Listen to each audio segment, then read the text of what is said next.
ಬಾದನಟ್ಟಿ ಗ್ರಾಮ ಪಂಚಾಯಿತಿ ಅಧ್ಯಕ್ಷರಾಗಿರ್ತಕ್ಕಂಥ ಕರಿಯಪ್ಪ ಸ್ವಾಮಿ ಅವರೇ, ಅದೇ ರೀತಿಯಾಗಿ C D P O madam Mohan Kumari ಅವರೇ, ಅನಿಲ್ ಕುಮಾರಿ ಅವರೇ, P D O Sriramulu Ramali P D O Ramali ಅವರೇ, ಅದೇ ರೀತಿಯಾಗಿ ಗ್ರಾಮ ಪಂಚಾಯಿತಿ ಸದಸ್ಯರೇ ಮತ್ತು ನಮ್ಮ ಜಿಲ್ಲಾ ಗ್ಯಾರಂಟಿ ಸಮಿತಿಯ ಸದಸ್ಯರಾಗಿರ್ತಕ್ಕಂಥ ಶಿವರಾಜ್ ಅವರೇ, ಇನ್ನೊಬ್ಬ ಗ್ರಾಮ ಪಂಚಾಯಿತಿ ಸದಸ್ಯರೇ ಮತ್ತು ಇಲ್ಲಿರ್ತಕ್ಕಂಥ ಎಲ್ಲ ತಾಯಂದ್ರೆ ಅಕ್ಕ ತಂಗಿಯರೇ ಮತ್ತು ವಿವಿಧ ಇಲಾಖೆಯ ಸಿಬ್ಬಂದಿ ವರ್ಗದವರೇ, ಏನೋ ಮಹತ್ವಾಕಾಂಕ್ಷೆಯ ಯೋಜನೆ ಆಗಿರ್ತಕ್ಕಂಥ ಒಂದು ರಾಜ್ಯ ಸರ್ಕಾರದ ಪಂಚ ಗ್ಯಾರಂಟಿ ಯೋಜನೆ. ಈ ಯೋಜನೆಯನ್ನು ಜಾರಿಗೆ ತಂದಿದ್ದಲ್ಲದೆ ಎಲ್ಲಾದರೂ ಲೋಪದೋಷಗಳು ಇದ್ದರೆ, ಅಂದರೆ ಯಾರಿಗಾದರೂ ಬಂದಿಲ್ಲದೆ ಇದ್ದರೆ, ಏನಾದರೂ ಸಮಸ್ಯೆ ಆಗಿದ್ದರೆ ಪ್ರತಿ ತಾಲೂಕು ಮತ್ತು ಗ್ರಾಮ ಮಟ್ಟಕ್ಕೆ ಹೋಗಿ ಆ ಸಮಸ್ಯೆಗಳನ್ನು ಪರಿಹರಿಸಬೇಕು ಅಂತಕ್ಕಂತ ಹೇಳಿ ಒಂದು ಸದುದ್ದೇಶದಿಂದ ಮಾನ್ಯ ಸಿದ್ದರಾಮಯ್ಯ ಸಾಹೇಬರ ನೇತೃತ್ವದ ಒಂದು ಸರ್ಕಾರ ಮತ್ತು ಅದೇ ರೀತಿ ಉಪಮುಖ್ಯಮಂತ್ರಿಗಳಾಗಿರ್ತಕ್ಕಂಥ ಡಿ ಕೆ ಶಿವಕುಮಾರ್ ಅವರ ಒಂದು ನೇತೃತ್ವದ ಸರ್ಕಾರ ಈ ಒಂದು ಸಮರ್ಪಕ ಜಾರಿಗಾಗಿ ಅನುಷ್ಠಾನ ಪ್ರಾಧಿಕಾರ ಅಂತಕ್ಕಂಥದ್ದನ್ನು ರಾಜ್ಯ ಮಟ್ಟದಲ್ಲಿ, ಜಿಲ್ಲಾ ಮಟ್ಟದಲ್ಲಿ ಮತ್ತು ತಾಲೂಕು ಮಟ್ಟದಲ್ಲಿ ಮಾಡಿದ್ದಾರೆ. ಅದೇ ಪ್ರಕಾರವಾಗಿ ಬಳ್ಳಾರಿ ಜಿಲ್ಲೆಗೆ ಎಲ್ಲ ಈ 5 ಗ್ಯಾರಂಟಿಗಳು ಸಮರ್ಪಕವಾಗಿ ಜಾರಿ ಆಗಿದ್ದಾವ ಅಂತಂದೇಳಿ ಒಂದು ಅನುಷ್ಠಾನದ ಮೇಲುಸ್ತುವಾರಿಯನ್ನು ನೋಡಿಕೊಳ್ಳೋದಕ್ಕೆ ಮತ್ತು ಏನಾದರೂ ಸಮಸ್ಯೆಗಳಿದ್ದರೆ ಗ್ರಾಮ ಪಂಚಾಯತ್ ಮಟ್ಟದಲ್ಲಿ ಹೋಗಿ ಅವನ್ನ ಬಗೆಹರಿಸಬೇಕೆಂಬಂಥ ಉದ್ದೇಶದಿಂದ ನನ್ನನ್ನು ಬಳ್ಳಾರಿ ಜಿಲ್ಲಾ ಅಧ್ಯಕ್ಷರನ್ನಾಗಿ ಮಾಡಿದ್ದಾರೆ. ಆ ಕಾರಣ ಮಾನ್ಯ ಶಾಸಕರಾಗಿರ್ತಕ್ಕಂಥ ಕಂಪ್ಲಿ ಶಾಸಕರು ನನಗೆ ಒಂದು ಮಾತು ಹೇಳಿದರು, ನೋಡಪ್ಪ, ನೀನು ಈ ಕುರುಗೋಡು ಭಾಗಕ್ಕೆ ಸೇರ್ತಕ್ಕಂಥ ಪಟ್ನೇಶ್ವರಿಗೆ ಸ್ವಂತ ಊರು, ನಮ್ಮ ಭಾಗದ ವ್ಯಕ್ತಿ ಆಗಿರೋದ್ರಿಂದ ಮೊದಲನೇದಾಗಿ ನೀನು ನಮ್ಮ ಕುರುಗೋಡು ಭಾಗದಿಂದನೇ ನೀನು ಕೆಲಸ ಪ್ರಾರಂಭ ಮಾಡಬೇಕು ಅಂತಂದೇಳಿ ನನಗೆ ಒಂದು ಆದೇಶವನ್ನು ಕೊಟ್ಟರು. ಆಮೇಲೆ ಎಲ್ಲಿಯೂ ಕೂಡ ಯಾವ ಗ್ರಾಮದಲ್ಲಿ ಯಾವುದೇ ವ್ಯಕ್ತಿ ಅರ್ಹ ಫಲಾನುಭವಿ ಇದರಿಂದ ವಂಚಿತರಾಗಬಾರ್ದು.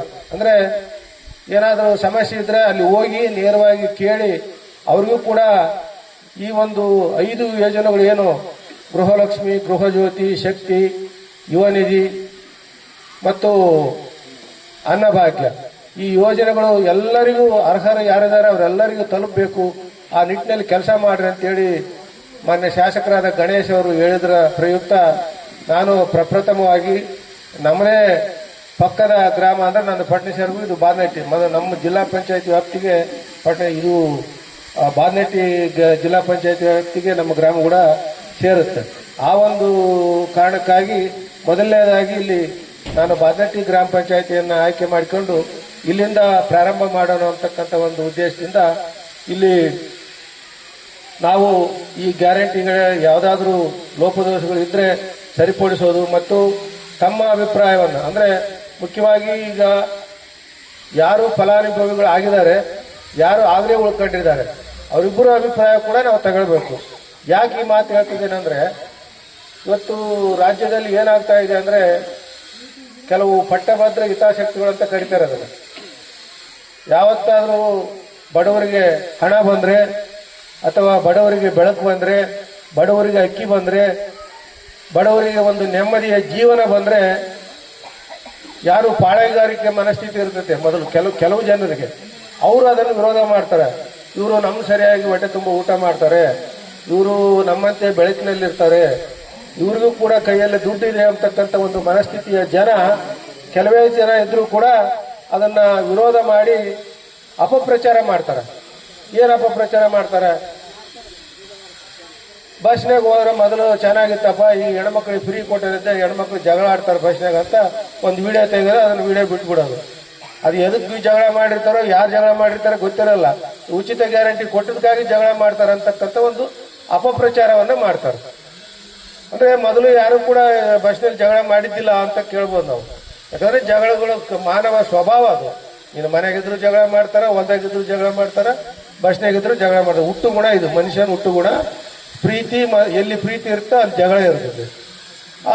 ಆ ಒಂದು ಇದನ್ನ ತಗೊಂಡು ಕೆಲವ್ರು ಏನು ಈ ಹೆಣ್ಮಕ್ಳಿಗೆ ಉಚಿತವಾಗಿ ಕೊಟ್ಟಿರೋದ್ರಿಂದ ಇವ್ರು ನೋಡು ಏನು ಕೆಲಸ ಇಲ್ಲ ಮುಗಿಸಿಲ್ಲ ಓಡಾಡಕ್ಕೆ ನಿಂತ್ಕೊಂಡ್ಬಿಟ್ರೆ, ಹಿಂಗಾಗಿ ಬಸ್ನಾಗ ಜಗಳ ಆಡ್ತಾರೆ ಅಂತ ಅದೊಂದು ವಿಡಿಯೋ ಮಾಡೋದು, ಎಲ್ಲ ಕಡೆ ಬಿಡೋದು.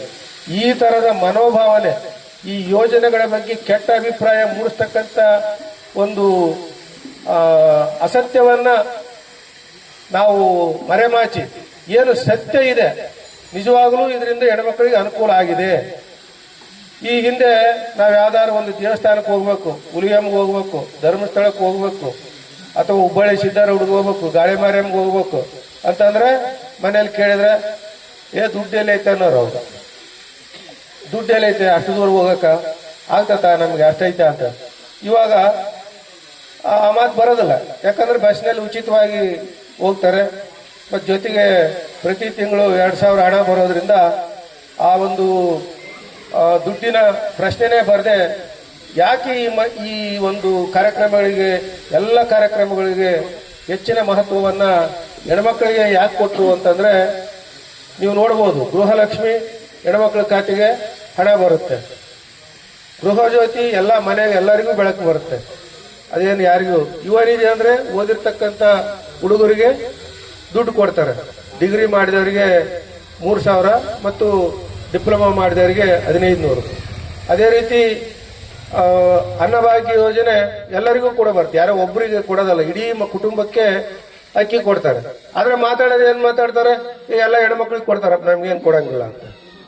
ಇದರಲ್ಲಿ ಬರೀ ಹೆಣ್ಮಕ್ಳು ಏನಾದ್ರು ತಿನ್ನೋದಿರ್ತದ? ಒಂದು ಮನೆಗೆ ಬೆಳಕಾದ್ರೆ ಎಲ್ಲರೂ ತಗಂತಾರೆ, ಅಕ್ಕಿ ಎಲ್ಲರೂ ತಗಂತಾರೆ. ಈ ರೀತಿಯಾಗಿ ನಾವು ಬಹಳ ನಮ್ಮ ಮುಖ್ಯ ಉದ್ದೇಶ ಇಷ್ಟೇ. ಹಿಂದಿನ ಕಾಲದಲ್ಲಿ ಯಾರಾದರೂ ಒಬ್ರು ಯಾರಿಗಾದ್ರೂ ಸಹಾಯ ಮಾಡಿದ್ರೆ ಹೇಳ್ತಾ ಇದ್ರು, ನಿಮ್ಮ ತಾಯಿ ಹೊಟ್ಟೆ ತಣ್ಣಗಿರ್ಲಪ್ಪ ತಮ್ಮ ಅಂತಂದೇಳಿ. ಅವನು ಆಶ್ಚರ್ಯ ಪಡೋನು, ಸಹಾಯ ಮಾಡ್ರೆ ನಾನು ಈತೇನಪ್ಪ ನಿಮ್ಮ ತಾಯಿ ಹೊಟ್ಟೆ ತಣ್ಣಗಿರ್ಲ ಅಂತ ಹೇಳ್ತಾನಲ್ಲ ಅಂತ ಅನ್ನೋರು. ತಾಯಿ ಹೊಟ್ಟೆ ಯಾವ ತಣ್ಣಗಿರ್ತಂದ್ರೆ,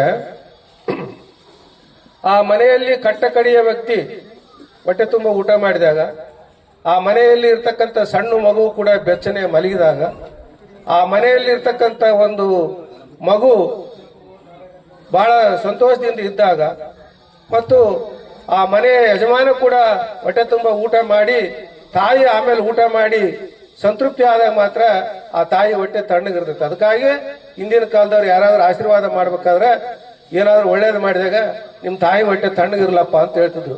ತಾಯಿ ಹೊಟ್ಟೆ ತಣ್ಣಗಿರ್ಲ ಅಂದ್ರೆ ಅದರ ಅರ್ಥ ಇಡೀ ಕುಟುಂಬ ಸಂತೋಷದಿಂದ ಇರಲಿ ಅಂತಕ್ಕಂಥ ಒಂದು ಸದುದ್ದೇಶದಿಂದ ಆ ಒಂದು ಮಾತನ್ನ ಹೇಳ್ತಾ ಇದ್ರು. ಈ ರೀತಿಯಾಗಿ ಇಡೀ ಕುಟುಂಬ ಸಂತೋಷದಿಂದ ಇದ್ರೆ ಇಡೀ ಊರು ಸಂತೋಷದಿಂದ ಇರ್ತೈತೆ, ಇಡೀ ಊರು ಸಂತೋಷದಿಂದ ಇದ್ರೆ ಇಡೀ ನಾಡು ಸಂತೋಷದಿಂದ ಇರ್ತೈತೆ. ಅದಕ್ಕಾಗಿ ನಮ್ಮೆಲ್ಲ ಯೋಜನೆಗಳು ಕೂಡ ಆ ಗೃಹಲಕ್ಷ್ಮಿ ಅಂದ್ರೆ, ಲಕ್ಷ್ಮಿ ಅಂದ್ರೆ ಹೆಣ್ಮಕ್ಳ ಹೆಸರೇ, ಗೃಹ ಜ್ಯೋತಿ ಅಂದ್ರೆ ಅದು ಹೆಣ್ಮಕ್ಳ ಹೆಸರೇ, ಯುವ ನಿಧಿ ಅಂದ್ರೆ ಅದು ಹೆಣ್ಮಕ್ಳ ಹೆಸರೇ, ಶಕ್ತಿ ಅಂದ್ರೆ ನಾವೇನು ಬಸ್ಸಿನ ಓಡಾಡ್ತೀವಲ್ಲ ಅದಕ್ಕೆ ಶಕ್ತಿ ಅಂತ ಹೆಸರಿಟ್ಟಿವಿ, ಅದು ಹೆಣ್ಮಕ್ಳ ಹೆಸರೇ, ಭಾಗ್ಯ ಅನ್ನಭಾಗ್ಯ ಅದು ಹೆಣ್ಮಕ್ಳ ಹೆಸರೇ. ಯಾಕೆ ಇಟ್ಟಿವಿ ಅಂದ್ರೆ ನಮ್ಮ ದೇಶದ ಪರಂಪರೆ ಮೊದಲಿಂದ ಬಂದಿರೋದು ಹಂಗೆ. ನಮ್ಮ ದೇಶದಲ್ಲಿ ತಾಯಿ ಅಂದ್ರೆ ಆ ಮನೆಯ ಯಜಮಾನಿ ಚೆನ್ನಾಗಿದ್ರೆ ಎಲ್ಲವೂ ಚೆನ್ನಾಗಿರ್ತೈತೆ, ಎಲ್ಲವೂ ಚೆನ್ನಾಗಿದ್ದಾಗ ಮಾತ್ರ ಆ ತಾಯಿ ಚೆನ್ನಾಗಿರ್ತಾಳೆ ಅಂತಕ್ಕಂಥ ಸತ್ಯ ಎಲ್ಲರಿಗೂ ಗೊತ್ತಿರೋದೆ. ಯಾರಾದ್ರೂ ಮನೆಯಾಗ ಉಪವಾಸ ಮಕ್ಕಂಡಿದ್ರೆ ಆ ತಾಯಿ, ಆ ಮನೆಯಾಗಿರ್ತಕ್ಕಂಥ ತಾಯಿ ಸಂತೋಷದಿಂದ ಇರ್ತಾಳ? ಯಾವ್ದಾದ್ರು ಒಬ್ಬ ಮಗ ಅವನು ಏನಾದ್ರೂ ಉಡಾಳಾಗಿ ಓಡಾಡಿಕೆಂತಿದ್ರೆ ಆ ತಾಯಿ ಚೆನ್ನಾಗಿರ್ತಾಳ? ಇರಕ್ ಸಾಧ್ಯ ಇಲ್ಲ. ಅದಕ್ಕಾಗಿ ಪ್ರತಿಯೊಂದು ಯೋಜನೆ ಕೂಡ ಆ ಹೆಣ್ಮಕ್ಳಿಗೆ ಮುಟ್ಟಿದ್ರೆ ಆ ಇಡೀ ಕುಟುಂಬ ಚೆನ್ನಾಗಿರ್ತದೆ ಅಂತಕ್ಕಂಥ ಒಂದು ಸದುದ್ದೇಶದಿಂದ ಈ ಒಂದು ಕಾರ್ಯಕ್ರಮಗಳನ್ನ ನಾವು ಮಾಡಿದೀವಿ. ಈಗ ಅನೇಕ ಮಹಿಳೆಯರು ಕೂಡ ತಮ್ಮ ಇಷ್ಟ ದೇವತೆಗಳನ್ನ ನೋಡ್ಬೇಕಂತ ಎಷ್ಟೋ ವರ್ಷದಿಂದ ಕನಸು ಕಂಡಿದ್ರು, ಆದ್ರೆ ಆಗಿರ್ಲಿಲ್ಲ. ಕೆಲವರಿಗೆ ಧರ್ಮಸ್ಥಳಕ್ಕೆ ಹೋಗಕ್ಕೆ ಆಗಿರ್ಲಿಲ್ಲ, ಕೆಲವು ಉಡುಪಿಗೆ ಹೋಗಕ್ಕೆ ಆಗಿರ್ಲಿಲ್ಲ, ಈಗಲೂ ಕೆಲವ್ರು ಹೋಗಿಲ್ಲ, ಅದು ಬೇರೆ ಮಾತು. ಆದ್ರೆ ಹೋಗ್ಬೇಕಂತ ಮನಸ್ಸು ಮಾಡಿದ್ರೆ ಆ ಅನುಕೂಲ ಇವತ್ತಿದೆ. ಎಲ್ಲ ರೀತಿಯ ಈ ಅನುಕೂಲಗಳನ್ನ ಯಾಕೆ ಮಾಡಿದ್ದಾರೆ ಅಂತಂದ್ರೆ, ಎಲ್ಲರೂ ಸರ್ವರಿಗೆ ಸಮಪಾಲು ಮತ್ತು ಸರ್ವರಿಗೆ ಸಮಬಾಳು ಇರಬೇಕು. ಏನು ಉಳ್ಳವರು ಏನು ಮಾಡ್ತಾರೋ ಅದೆಲ್ಲವನ್ನೂ ಕೂಡ ಬಡವರು ಕೂಡ ಮಾಡಬೇಕು. ಯಾಕಂದ್ರೆ ಶ್ರಮಿಕ ವರ್ಗ ಎಲ್ಲಿ ಸಂತೋಷವಾಗಿರ್ತದೆ ಅಲ್ಲಿ ದೇಶ ಸುಭಿಕ್ಷವಾಗಿರ್ತದೆ ಅಂತಕ್ಕಂಥ ಒಂದು ಮಹದಾಸೆಯಿಂದ ಕರ್ನಾಟಕ ಸರ್ಕಾರ, ಸಿದ್ದರಾಮಯ್ಯ ನೇತೃತ್ವದ ಸರ್ಕಾರ ಈ ಪಂಚ ಗ್ಯಾರಂಟಿ ಯೋಜನೆಗಳನ್ನ ಜಾರಿಗೆ ತಂದಿದೆ. ಕೆಲವರು ಮೊದಲು ಸ್ಟಾರ್ಟಿಂಗ್ನಾಗ ಹೇಳಿದ್ರೆ ನೀವು 2,000 ಕೊಡೋದು ಮಾಮೂಲಾಗಿ ಹೇಳಿದ್ರು, ಅವ್ರು ಮನೆ ಯಜಮಾನಿಗೆ 2,000 ಕೊಡ್ತೀವಪ್ಪ ಅಂತ ಹೇಳಿದ್ರು.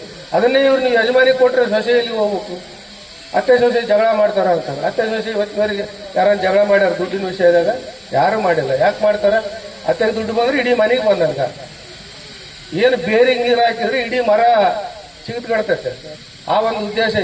ಯಾರ ನೀರು ಹಾಕಿದ್ರೆ ಮರಕ್ಕೆ ಎಲ್ಲರೂ ಹೋಗಿ ಮರಕ್ಕೆ ನೀರು ಹುಕ್ಕೋದಿಲ್ಲ, ಬೇರಿಗೆ ಹಾಕ್ತಾರ. ಆ ರೀತಿಯಾಗಿ ಆ ಒಂದು ಯಜಮಾನಿಗೆ, ಮನೆ ಯಜಮಾನಿಗೆ ದುಡ್ಡು ಕೊಟ್ರೆ ಆ ದುಡ್ಡು ಇಡೀ ಮನೆಗೆ ಹೋಗ್ತೈತೆ ಅಂತಕ್ಕಂಥ ಉದ್ದೇಶದಿಂದ ಆ ಮನೆ ಯಜಮಾನಿಗೆ ಕೊಡಬೇಕು ಅಂತಕ್ಕಂಥ ಒಂದು ಸದುದ್ದೇಶದಿಂದ ಆ ಒಂದು ಮನೆ ಯಜಮಾನಿಗೆ ಕೊಟ್ಟಾಗ ವಿರೋಧ ವ್ಯಕ್ತ ಮಾಡ್ತಕ್ಕಂಥ ಜನರು ಇಲ್ಲ ಇದು ಅತ್ತೆ ಸೊಸೆ ಜಗಳಾಡಕ್ಕೆ ಮಾಡ್ತಾರ ಅಂತ ಹೇಳಿದ್ರು. ಎಲ್ಲಿ ಜಗಳ ಆಡಲಿಲ್ಲ. ನಾವು ಒಂದು ಟಿವಿಯಲ್ಲಿ ನೋಡಿದ್ವಿ, ಅತ್ತೆ ಸೊಸೆ ಬೇರೆ ಬೇರೆ ಆಗ್ಯಾರ, ಅವರು ಬೇರೆ ಬೇರೆ ಮನೆಗಳಾಗ್ಯಾರ. ಅಂದ್ರೆ ಆಸ್ತಿ ಬೇರೆ ಆಗೈತೆ, ಎಲ್ಲ ಬೇರೆ ಆಗೈತೆ. ಅವ್ರೊಂದ್ ಮನೆಗೆ ಇದಾರೆ, ಇವ್ರೊಂದ್ ಮನೆಗೆ ಇದಾರ. ಅತ್ತಿಗೆ ದುಡ್ಡು ಬಂದೈತೆ, ಸೊಸೆಗೆ ದುಡ್ಡು ಬಂದೈತೆ. ಅಂದ್ರೆ ಒಟ್ಟು 44,000 ರೂಪಾಯಿ ಇಬ್ರು ಸೇರಿಸಿ, ಒಬ್ಬೊಬ್ರು 22,000 ರೂಪಾಯಿ 22,000 ರೂಪಾಯಿ ಇಬ್ರು ಸೇರಿ 44,000 ರೂಪಾಯಿ ಅವರು ಜಮಾ ಮಾಡ್ಯಾರ. ಆ ಮನೆ ಯಜಮಾನಿಂದ 16,000 ರೂಪಾಯಿ ಇಸ್ಕೊಂಡಾರ. ಒಟ್ಟು 60,000 ರೂಪಾಯಿದಲ್ಲಿ ಅವ್ರದ್ದಿರ್ತಕ್ಕಂಥ 1.5-2 ಎಕರೆಗೆ ಬೋರ್ವೆಲ್ ಹಾಕಿ ನೀರು ಬಂದವ. ಈಗ ಇಡೀ ಕುಟುಂಬ ಬಹಳ ಸಂತೋಷದಿಂದ ಹೇಳ್ತಾ ಇದ್ದಾರೆ. ಈ ಯೋಜನೆ ಜಾರಿಗೆ ತಂದದಕ್ಕಾಗಿ ಇವತ್ತು ನಾವು ಏನು ಈ ಒಂದು ನಮ್ಮ ಹೊಲದಲ್ಲಿ ಏನು ನಾವು ಗಂಗೆಯನ್ನ, ಅಂದ್ರೆ ನೀರನ್ನ ಗಂಗೆಯ ರೂಪದಲ್ಲಿ ನಾವು ಪೂಜೆ ಮಾಡ್ತೀವಲ್ಲ, ಆ ಗಂಗೆಯನ್ನ ಕಾಣುವಂತ ಒಂದು ಕಾಲ ನಮಗೆ ಬಂದಿದ್ದಕ್ಕಾಗಿ ಅವರು ಇಡೀ ಸರ್ಕಾರಕ್ಕೆ ಧನ್ಯವಾದಗಳನ್ನ ಅರ್ಪಿಸ್ತಕ್ಕಂಥ ಕೆಲಸ ಮಾಡಿದರು. ಈ ರೀತಿಯಾಗಿರ್ತಕ್ಕಂಥ ಉತ್ತಮ ಕೆಲಸಗಳಿಗೆ ಅನೇಕರು ಹಲವು ಬಗೆಗಳನ್ನ ಟೀಕೆ ಮಾಡ್ತಾರೆ. ಆದರೆ ನಾನು ಒಂದು ಮಾತು ಹೇಳ್ಕೊಳ್ತೀನಿ, ಸರ್ಕಾರ ಎಷ್ಟೇ ಒಳ್ಳೆ ಕೆಲಸ ಮಾಡಿದ್ರು ಕೂಡ ಆದರೆ ಅದರ ಪರವಾಗಿ ಜನ ಎಲ್ಲಿವರೆಗೆ ಇರ್ತಾರೋ ಅಲ್ಲಿವರೆಗೆ ಮಾತ್ರ ಆ ಯೋಜನೆಗಳು ಮುಂದುವರಿತವೆ. ಅದಕ್ಕಾಗಿ